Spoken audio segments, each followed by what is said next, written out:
আসসালামু আলাইকুম। সবাই কেমন আছেন? আশা করি ভালো আছেন। আমিও ভালো আছি। আজকে একটা শাক রান্না করে দেখাবো। শাকটা পালং শাক আর লাগবে আমার চিংড়ি মাছ। চিংড়ি মাছ দিয়ে আজকে পালং শাক দিয়ে রান্না করব। চিংড়ি মাছটা একটু কেটে নেই। আমি চিংড়ি মাছটা কাটার বেশি একটা সময় পাই না। আমি আর সারাদিন আজকে এক দুপুর বাইরে ছিলাম। আমি একটু গুঁড়া চিংড়ি কাটা ছিল, ওটা দিয়ে দিছি। হলুদ, মরিচ, লবণ এটা দিয়ে আমি ভালো করে কষাবো। এটার মধ্যে আমি এখন তেল ব্যবহার করব না।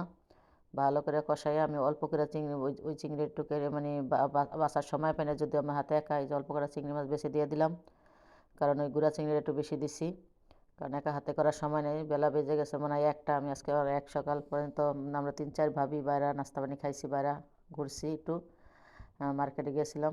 তাই তাড়াহুড়া করে আজকে বাসার এখন সময় নেই, অল্প করে দিয়ে আর গুঁড়া চিংড়ি দিয়ে রান্না করব। আমি ভালো করে মশলাটা কষাই নিব তেল ছাড়া। হলুদ, মরিচ আর শুধু এই চিংড়িটা দিয়ে ভালো করে কষাই আমি শাকটা দিয়ে দিব, দিয়ে ভালো করে মিশিয়ে নিব। এভাবে চিংড়ি দিয়ে রান্না করলে খেতে কিন্তু অনেক মজা হয়, বাচ্চারা খেতে পারে। এই পালং শাকটা দিয়ে শিং মাছ দিয়ে রান্না করলে কিন্তু মানে অনেক মজা হয়। কারণ আমার ছোটো চাচা শ্বশুরে গত বছর 2-3 বছর আগে, 2 বছর আগে দেশে গেছিলো, তখন দেখছি এটা দেশে খুব পছন্দ করতো। আমি রান্না করে দিতাম শিং মাছ দিয়া। তার পছন্দের খাবার ছিল এটা। সে ডায়াবেটিসের রুগী, মানে প্রেশার, তার অনেক পছন্দ ছিল। এই 4-5 দিন শুধু এই শাক দিয়ে ভাত খাইছে, পালং শাক দিয়া। সেই আমি আগে সব পালং শাকটাকে খাইতাম না। ওই কাকারে রান্না করে দেওয়ার পর থেকে আমি পালং শাকটা খাওয়া শিখছি। আর বিদেশের পালং শাকটা অনেক বড় বড়, আর দেশের পালং শাকটা একটু ছোটো ছোটো। আমি একটু পেঁয়াজ আর রসুন দিয়ে এটা বাগার দিব, কারণ যেহেতু আগে তেলটা ব্যবহার করি নাই।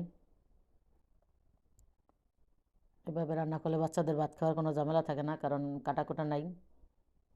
পেঁয়াজ রসুন তেল দিয়ে আমি ভালো করে ভেজে নিব, তারপর বাগার দিয়ে দিব।